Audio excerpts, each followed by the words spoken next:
All right, so yeah, again, our agenda overview of Mercado Libre, kind of their current state of observability, blah, blah, blah, blah, blah, everything I just said. I do want to give you some, again, you guys heard about the tremendous scale of Mercado Libre, right? So that means that they absolutely, of course, blow the doors off New Relic as well. For those of you with context around using New Relic, when we look at their account, we see 60,000 total entities reporting. So that is just ginormous scale. They are one of our largest accounts by data ingest. So they've got a tremendous challenge and have to be really experts at what they do and experts in the way they think about planning for this kind of scale. They've gotten to 12,000 OpenTelemetry apps currently reporting to New Relic. So a tremendous accomplishment. And these are production apps sending live real data.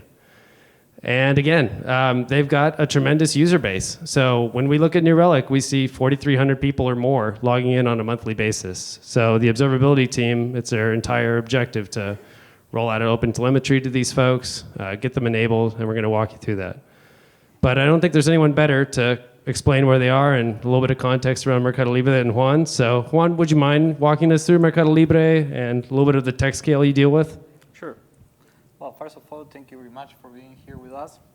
So for those who are not aware what Mercado Libre is the biggest e-commerce in Latin America.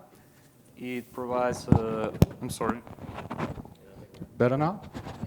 Okay, I will just hold. So it's the biggest e-commerce in Latin America. It provides a full ecosystem of services and products for our customers, such as our core marketplace, fintech, shippings, and so on. So currently, we have more than 70 million of unique users, buyers, and 10 million of sellers. And in our fintech division, we have more than 34 million of unique users. So as you can imagine, this is a lot of scale. So translating these business numbers into IT numbers, which are more common for us, we currently support 700 million of requests per minute between public and internal traffic. And we have 10,000 of deploys per day, where half of them happen in production environment. So as you can imagine, we need observability, and that's why we are here today. So we have a broad tech stack composed of microservices, made up of more than 20,000 of applications running in our internal platform as a service, which is called Fury. But Fury is not only a platform as a service. It's a full ecosystem of infrastructure components and services, with the main idea of resolving different problems that any development team might have. So let's say that I'm a developer and I need to create a new application because I work in a new project. I just need to go to Fury. I create my application. I can choose whatever language I want to. We support a lot of different languages. If I need to create an environment, Fury will take care of provisioning all the infrastructure, will take care of the networking, traffic, or security concerns also.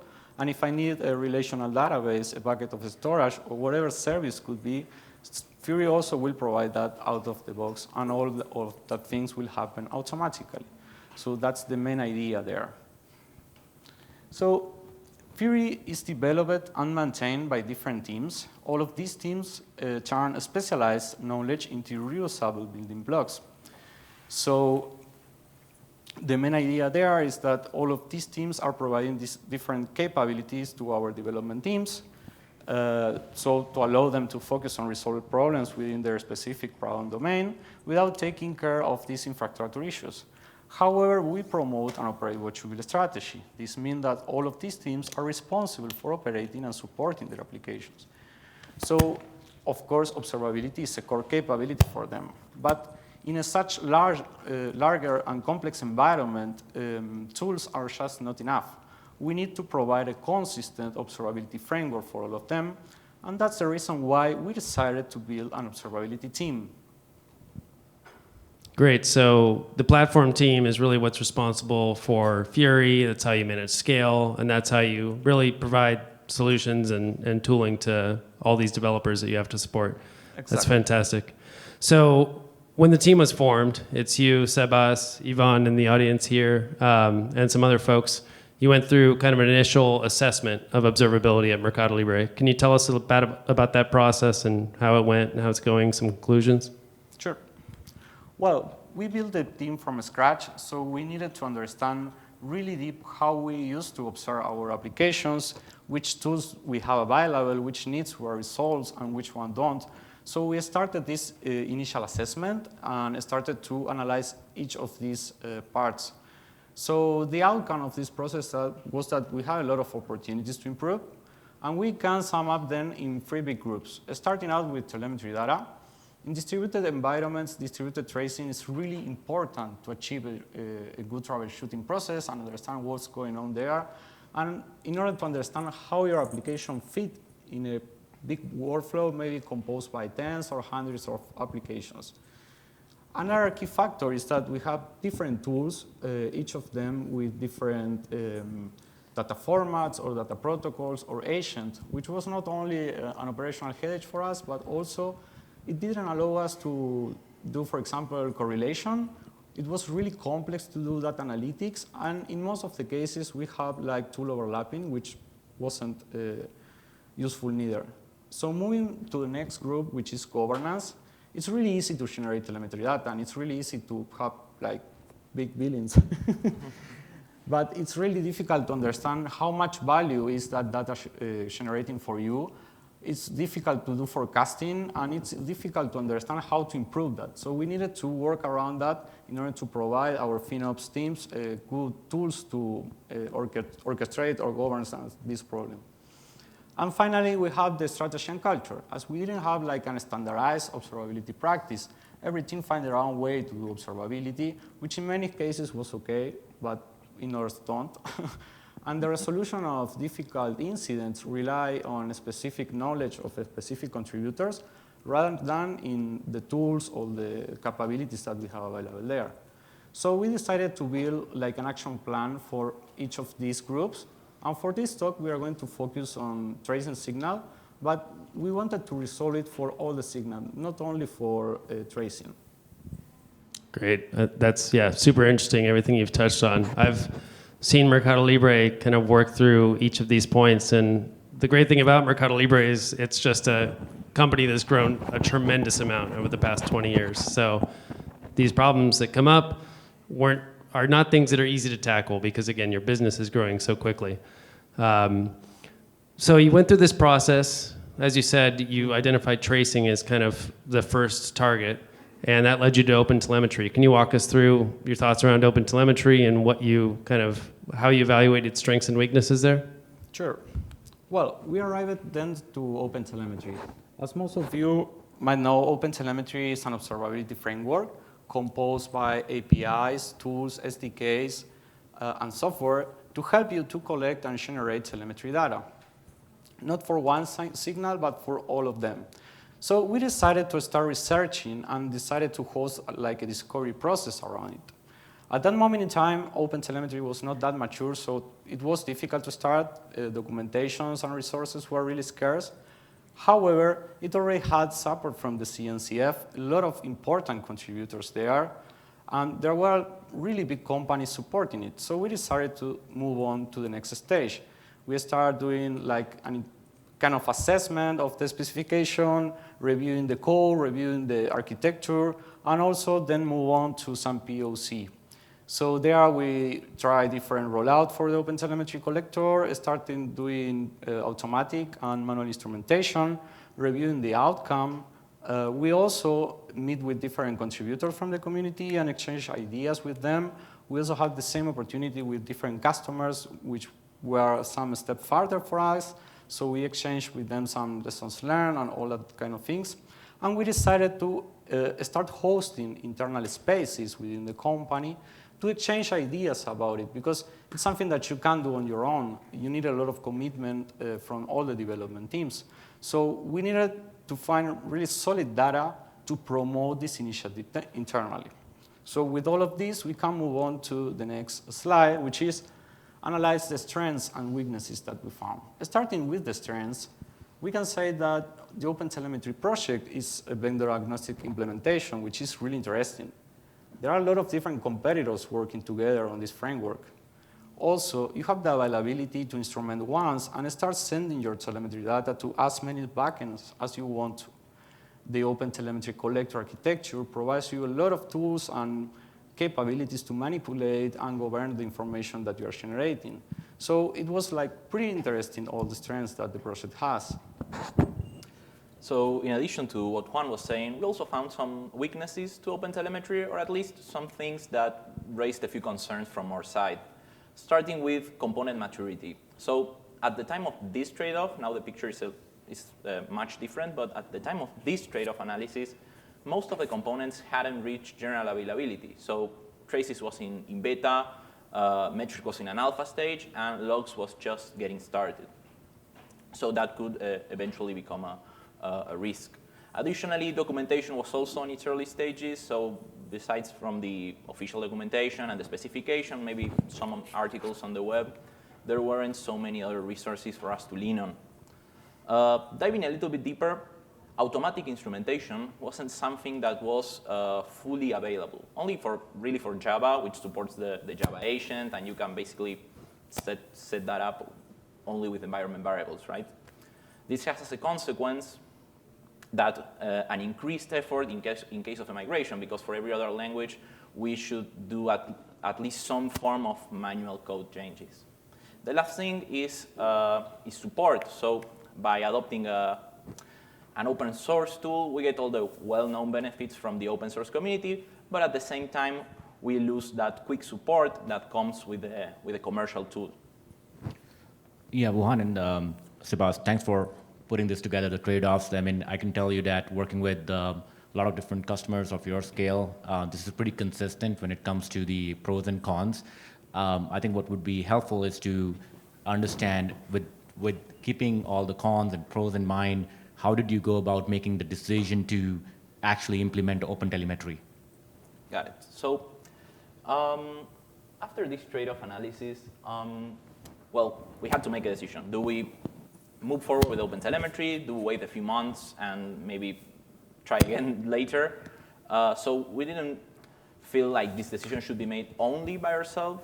So we reached out to some of the teams that were involved in our initial assessment. Some of them had even shown interest in observability, had started researching OpenTelemetry a little bit.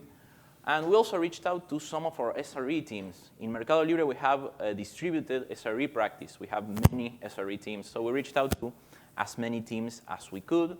And the idea here was really try to make a very informed decision and get the support of as many teams as possible. We put a lot of effort in internal communication to try to promote this initiative. Well, of course, we're here, so we decided to move forward with OpenTelemetry. And during this process, we also had to build that longer-term vision of what we want to achieve with OpenTelemetry and what we want OpenTelemetry to help us achieve. And the idea here is it's pretty simple. We want to take advantage of everything that OpenTelemetry has to offer, which is a lot. We want to unify the way that we are generating, that we're processing, and we're transporting our data, taking advantage of the different components that OpenTelemetry has, so the APIs and the SDKs to generate that data, to process with the OpenTelemetry collector, and to transport using the OTLP protocol. Additionally, we also want to use OpenTelemetry to help us push distributed tracing practices in Mercado Libre, which is something that we don't have. And given our very distributed architecture, it has a lot of value to provide us. The last thing is data normalization, right? So OpenTelemetry has a lot of semantic conventions that can help us normalize the way that our telemetry data is being generated. That could eventually enable us to generate the building blocks for having data analytics processes across all of our telemetry signals. Thanks, Sebas.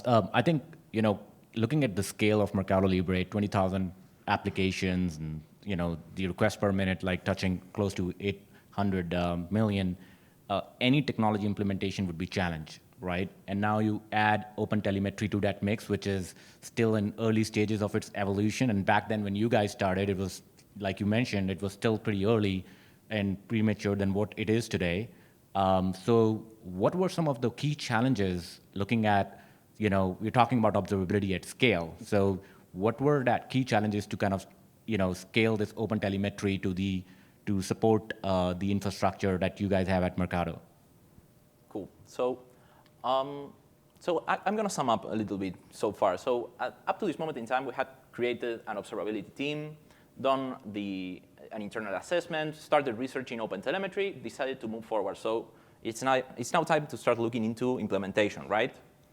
So there are quite a few challenges ahead, because let's consider that we want to push straight for a very generalized rollout. Well, again, with more than 20,000 applications, if we have to go and basically re-instrument and change code in every one of them, we take that, add learning curve, and all the agreements that will have to be set up, like context propagation or service discovery, like where should I send that telemetry data? What should I do with it? Well, we're kind of in front of an unmanageable problem, right? This can easily take forever. The key here is to find a way to showcase the value of distributed tracing with OpenTelemetry so that our development teams feel very motivated and incentivized to take that instrumentation effort on their own. So we have to make them a really good offer, right?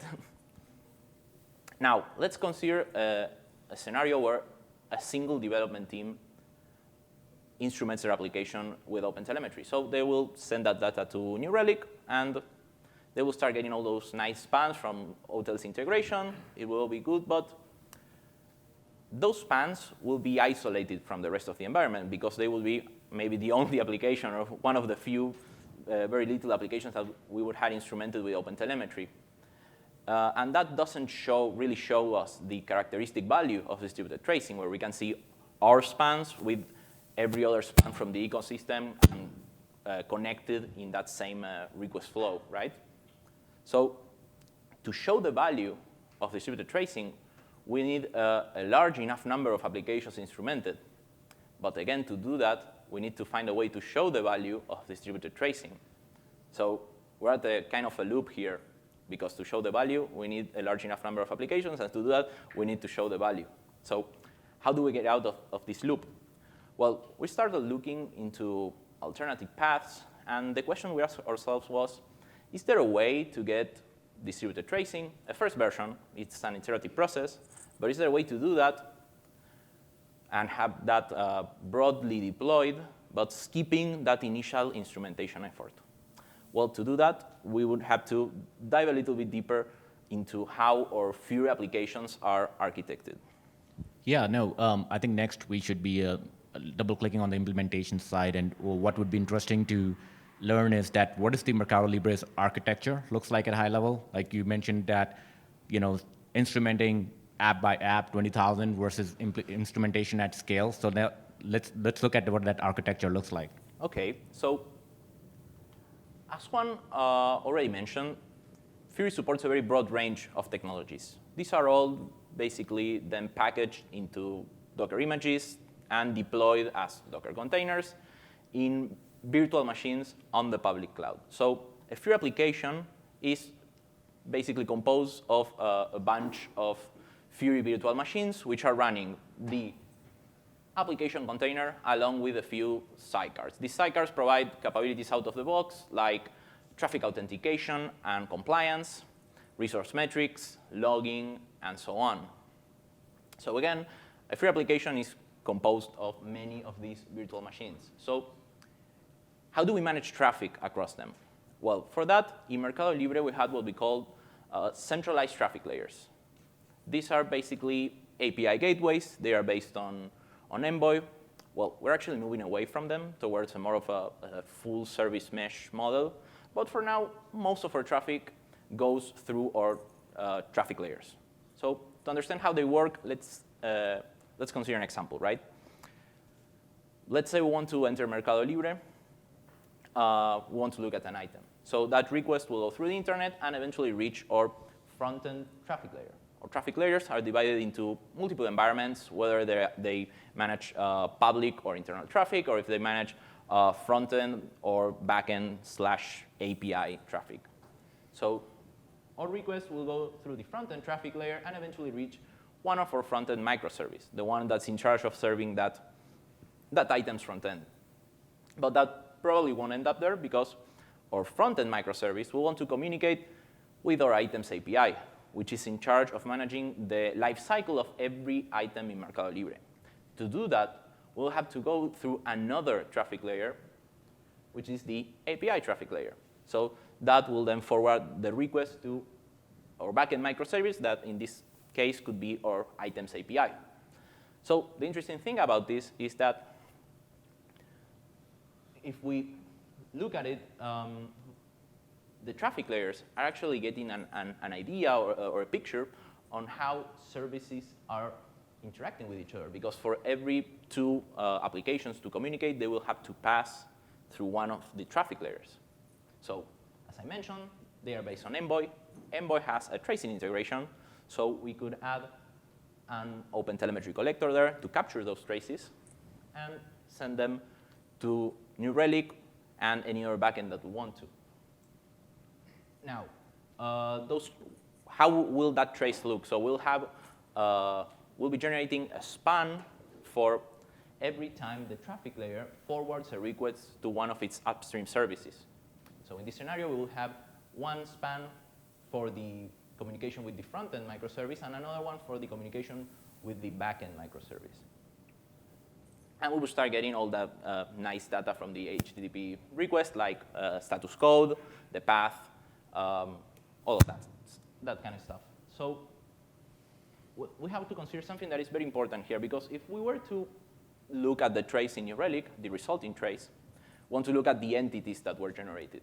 We want to look at the trace, maybe make a service map to see what services interacted in that trace. Well, what we would see is not the front-end or back-end microservice, but we would see the front-end traffic layer and the API traffic layer. That is because the spans that come out from Envoy, they will have in their service.name resource attribute, which according to OpenTelemetry specification, that attribute tells us which component generated that span, which component owns that span. So that will be logically pointing to the traffic layers. So we will see that trace in New Relic. We might try to infer that underlying service. So understand that the front-end traffic layer was actually trying to get to the front-end microservice. We could do that, but those are extra steps in the troubleshooting process. We don't want to do that when everything's on fire, right? So what we can do is we can take advantage of the OpenTelemetry collector and change the service name attribute on the spans that come out from the traffic layer, and we can infer from the other attributes on the span the actual service that we were going to. So that way, our resulting trace won't be the traffic layer environments interacting with each other, but they will be the underlying services communicating with each other, which is much more valuable because we will get distributed tracing broadly available basically for every Fury application without changing a single line of application code. Now, when we started to try to implement this, we hit a very big wall, a very big issue called context propagation. So if we look again at this example, maybe someone has already figured it out, but for the spans from the traffic layers to be stitched together, to be made into a trace, we need to have context propagation that can go from the front-end traffic layer, in this example, right?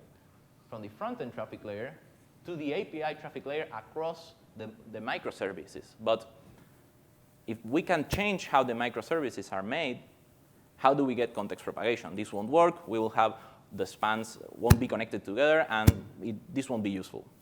So to fix that, we had actually a little help, and it is that for every Fury application to be compliant with the way that Fury manages traffic, they actually have to implement a sort of in-house context propagation protocol.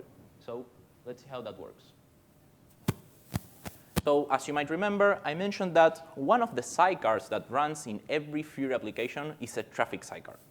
And among its many responsibilities, one of them is enforcing our context propagation protocol. This is basically a header propagation protocol. So for every request that comes through to an instance, we'll get a header that contains a list of headers that have to be forwarded on the output of that instance. So when that container makes an external call, the traffic sidecar will enforce that those headers have been propagated. Now, how can we use this to our advantage? Well, we can take the context propagation headers that we are using in our OTel implementation. We can take those context propagation headers. In our case, we're using v3, mostly because that was what was supported on Envoy tracing implementation. So we can take those headers and add them to the list of headers to propagate. That way, we can basically force every free application to forward context. It won't be able to edit it because it's not instrumented, but we can force them to forward the context to the next traffic layer. That way, we will get context propagation across every free application up to the next traffic layer. So Sebas, to summarize, right? So you chose the path of, for OpenTelemetry or instrumentation at scale, you chose the path to instrument at the traffic layer, but then you ran into the challenge of getting the right service name, microservice name, which you actually resolved by leveraging the OpenTelemetry collector processing engine.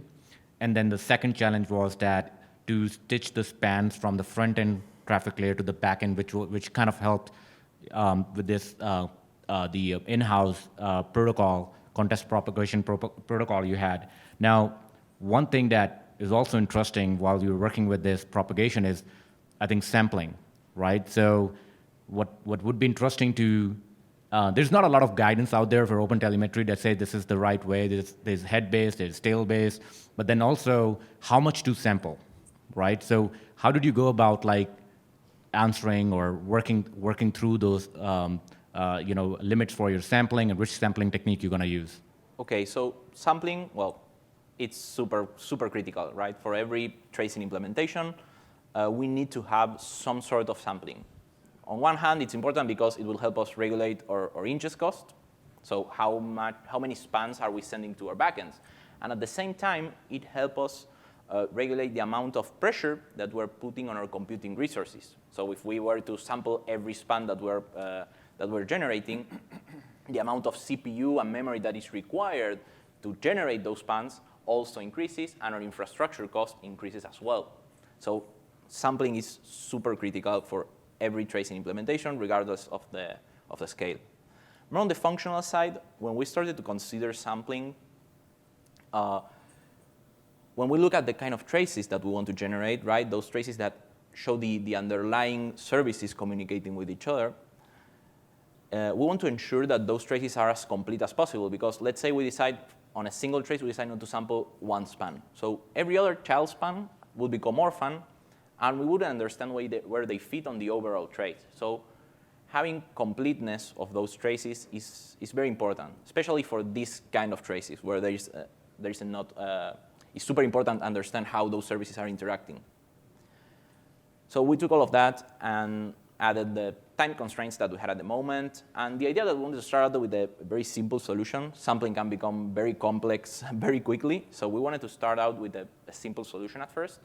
So we decided to go for head-based sampling. So this works at the Envoy level. Envoy's tracing integration supports having a sampling percentage, right? And that sampling decision will be added to the context propagation headers. So that way, our sampling decision will be propagated across every jump in the request. So as a consequence, for a single trace, either all spans will be sampled or they won't be. Now, once we decided for that strategy, we need to pick a value. So what percentage do we pick of sampling? Now, we want to pick a percentage that generates a reasonable amount of traces. We don't want to have too little, and not too many. And we want to keep the resource pressure low, mostly because the traffic layer's criticality, right? Every request in Mercado Libre goes through there, so we don't want to add a lot of pressure there because we can generate issues in the traffic layer, or it will scale a lot and we will be paying a lot of infrastructure. So we did stress test first on our staging environments, a little bit on production to understand how many traces, how many spans are we generating, and how much pressure are we adding to CPU and memory. We eventually settled for a 1% sampling value, which generates a very reasonable amount of spans. I think we're more than 4 million spans per minute. And we're also keeping resource pressure very low. Great. I think we covered a lot of details, and it seems like you guys really nailed out all the requirements, strategy, and to the very detailed level. But I'll come back to the implementation at scale, right? What did that rollout look like to kind of implement this at scale? That I'm pretty excited to learn for our audience. Like, what does that implementation look like? Okay, so I think this was a lot of information, so I'm going to take the liberty to sum up again. So we needed a way to have distributed tracing and skip that initial instrumentation effort, because going and re-instrumenting every application that we have is too expensive, right? It's too much effort to start out with. So we need to find a way to skip that initial instrumentation effort and have distributed tracing somehow. We found out about this idea of instrumenting our traffic layers and skip that effort. So with the POC, ran into some issues with context propagation, with sampling. We solved them, and with this, we then went to do that implementation on the traffic layer and did some stress tests to understand how it would behave on production. So now we're ready for deployment. The interesting thing about that is that our traffic layers, all of our environments are managed in Fury. So we can deploy a traffic layer environment with just a few clicks. So it only took us a week of late-night deployments to basically deploy every traffic layer that we have, which are composed of more than 1,500 instances. So let me get that right. So you did all that implementation within a week across the 20,000 applications running through the traffic layer? That's amazing. Yeah. So It was a long week. oh, yeah. Yeah, I think we all at New Relic remember that week. So after the deployment, we started getting very interesting traces. So we have an example here. It's a little blurry, I think, because of the light. But, well, there are some things crossed out as well for privacy reasons. But the interesting thing about this is not any particular any particular trace, sorry. So this particular trace belongs to one of our mobile payment flows, and is composed of around 550 spans and around 160 entities interacting in just a single request. So I think the most valuable thing about this is that when troubleshooting, when you get an alert or whatever, no one has this mental model when troubleshooting, right? There are more than 100 entities. No one understands. No one can have that whole picture when they are doing troubleshooting, because it's very difficult. It's too much information, right? So having that in front of you when troubleshooting, having how those services connect to each other is super valuable. And this isn't even the biggest trace that we have found. We have found one with 4,000 spans or so. We have found some very large things like that. And again, this is not any particular trace. This belongs to one flow of one of our applications, of one business unit, of one of a single part of Mercado Libre's business. So we have a lot of cases like this, and we have bigger ones. And well, we also have the data from the HTTP request, like again the status code, the path, the method, all of that, and also the service map that New Relic is generating also is showing us where we had spans with errors. So in that very large map, we also have found where we can start troubleshooting. So we have 2 services that failed, the request failed, so we can start troubleshooting there, for example. All right, I'll bring the conversation back to Juan. Juan, you being the observability lead at such a large scale implementation, if you have to share like top key lessons learned as you implemented OpenTelemetry, I know you went with tracing signal to start with. So if you can cover those lessons learned along with what's coming up next beyond the tracing, that would be great. Sure. But I believe that we missed one slide. So we can talk a little bit about the collector architecture. Oh, yeah. That's That thing. That's on me. So, so one of the things that we have our customers coming is like, how do we scale to the shipping telemetry to the endpoint, right? So that's where we wanted to kind of jump in details of how did you go about implementing collector architecture at scale? Yeah, so, we have a very large fleet of collectors now. They are divided into two parts. We have our agent fleet, which is running on every OpenTelemetry enabled free application. The traffic layer is one of those. We have another very few applications as well, but basically in every OTel enabled application, we add the OTel collector as a sidecar running there, and it's in charge of collecting the spans and forwarding to our agent fleet. The gateway fleet. The gateway fleet is running outside of Fury. We actually have them running on two Kubernetes clusters with Istio as their service mesh in multi-primary mode so that we can get load balancing across them. And the gateway fleet are the actually ones that do the heavy lifting. If you remember, we mentioned that we have to process each span that comes out from the traffic layer so that we can rename them and regroup them so that they look the way that we want them to. Now, that adds some processing pressure. So we didn't want to put that as well on the traffic layer, so we put that logic on the gateway fleet. So the gateway fleet processes the spans, and then we're ready to export that to New Relic and any other backend that we want to using OTLP. Great. Well, in case that you are considering adopting OpenTelemetry, there's a few lessons learned that we want to share with you. First of all, it is related with balance, cost, and performance. Sampling strategy is really important, and the truth is that there is no a silver bullet for it. You have to analyze what fits better to your environment. It could be head-based sampling, it could be tail-based sampling, adaptive sampling, whatever it could be. You have to analyze your environment, how it will impact in your performance, and of course, how it will impact in your cost. So it's really important to think about it from day zero that you start considering adopting OpenTelemetry. Or the second one, it is related to coordinations and semantic convention agreements. Most of our work has been at the initial of this process, generating the common agreements on the convention across all applications. So it's really important also to take this space to analyze and have these discussions with teams and generate the agreements across it, because it will impact a lot on the value when you start troubleshooting or you start visualization your information. And finally, it is related to manual and automatic instrumentation. When we begin this process, automatic instrumentation was a kind of must for us because we were really get used to be using APM automagical things.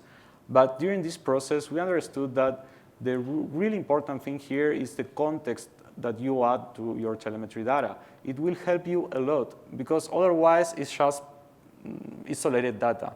So it's really important to start promoting an observability development driving strategy and start taking care of instrumenting your applications. Automatic instrumentation should be just a baseline for this. Finally, we said it at the beginning, it's important to think what you are going to give in exchange and how you are going to promote this initiative, because all the people, maybe they are comfortable and they are really get used to the traditional way that they have been using all these tools. So you really have to think about why they are going to adopt it. So you have to promote the correct reasons for that. And also simplify this process as much as possible. So moving on to the next one, which is what's coming next and what we are currently doing.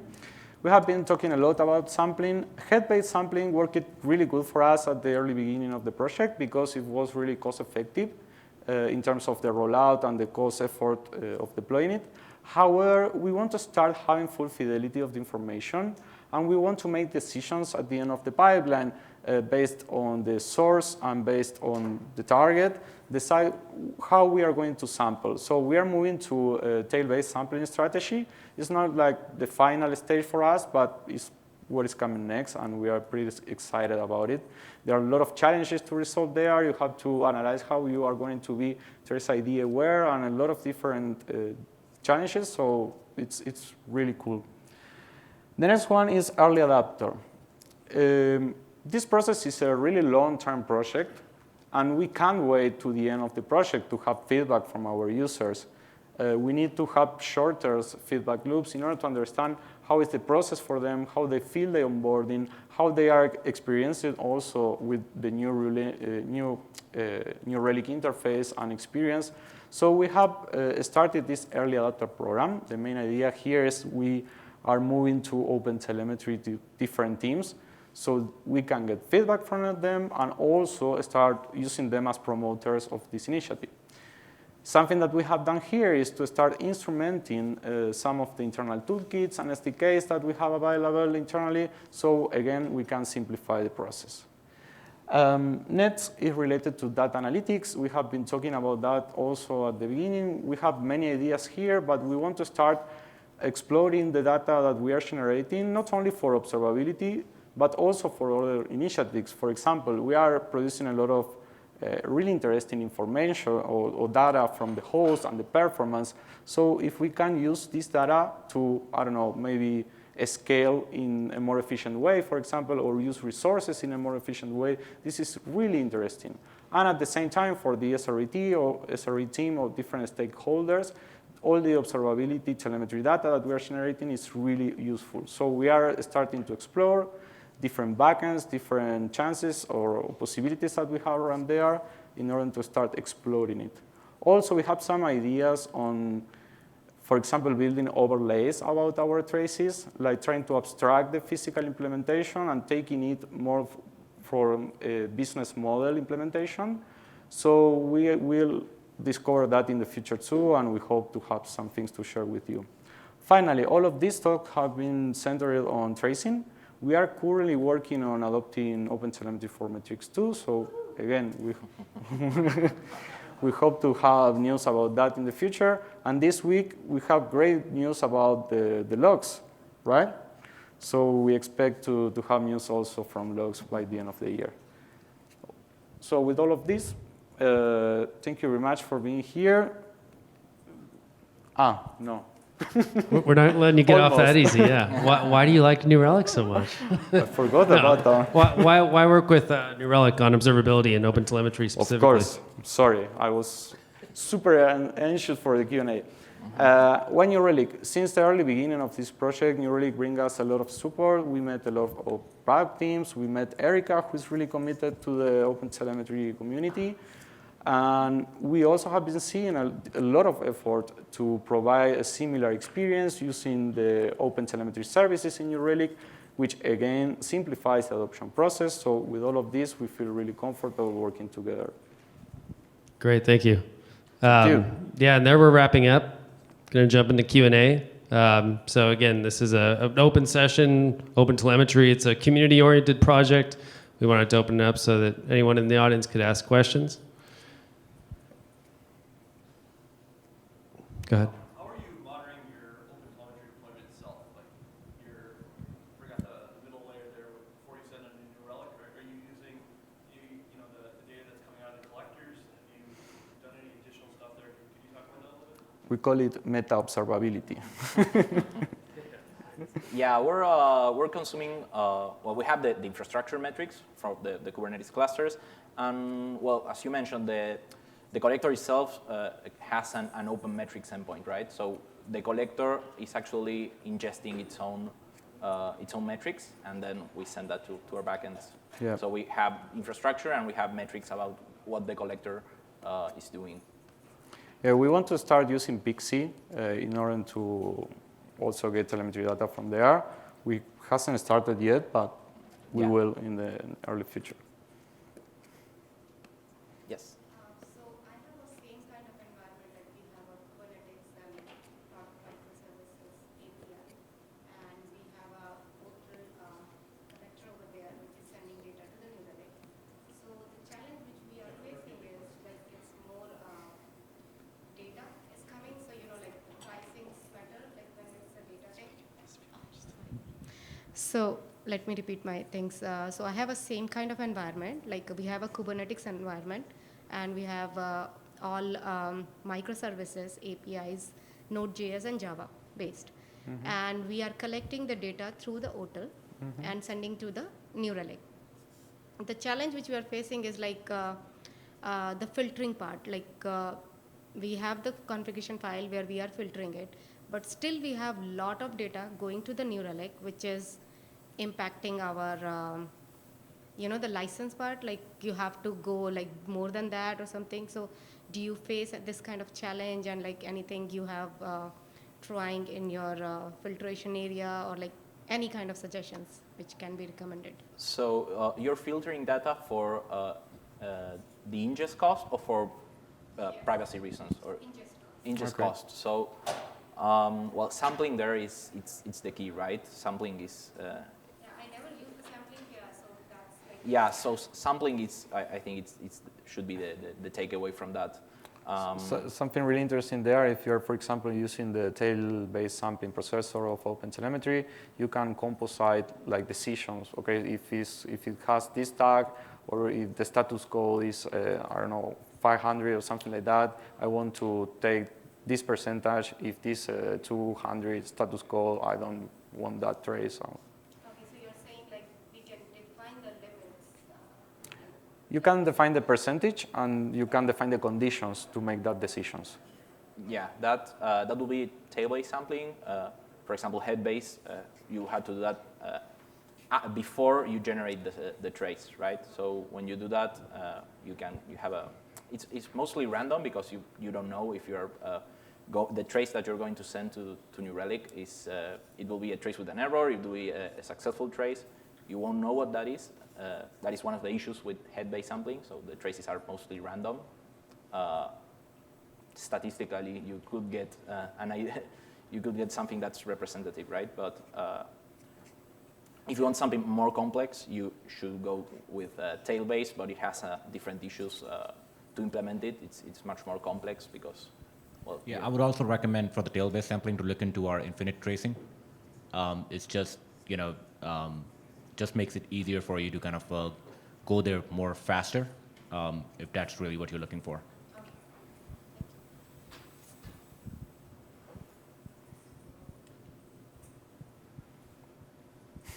So it makes sense to me with a platform that large at outrageous scale that you chose to hook into Envoy, right? Because that's a point of control you could hook into. And you're delegating the discovery of the service entities based on the information from Envoy.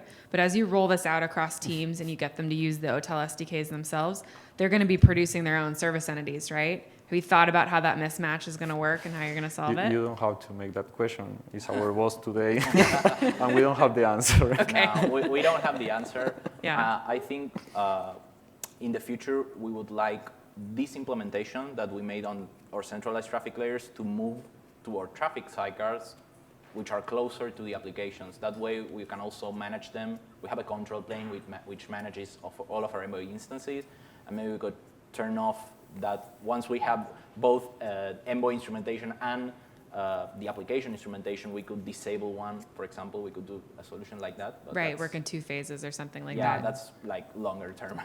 Well, hooking into Envoy is a great idea. You cover so much surface area. That 158 entity trace just knocked my socks off. That was really impressive. And we also have chances with the pipelines of the OpenTelemetry collector to drop some of that data, so Yeah. it could work.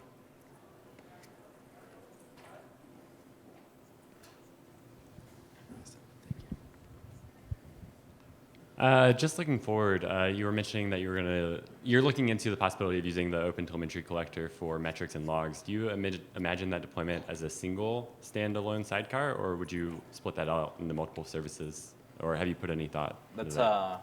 That's a good question.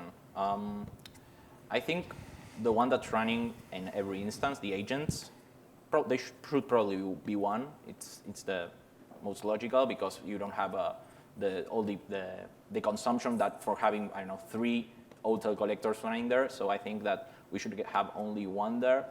But for the gateways, we should probably split that. Given our scale, we have lots of logs, lots of metrics, as you might imagine. So having all of those telemetry data in the same infrastructure could be troublesome.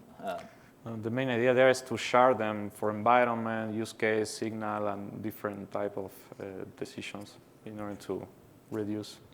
I think we have time for we are one. almost in time. We Yeah. will be here, so if Yeah. any of you have any question, we can continue. Cool. Yeah, Thank you just very to talk about what Juan was talking about. OpenTelemetry is all about community participation, so they're super interested in talking. You know, they'd love to talk to anyone interested, so by all means. And we have one more slide.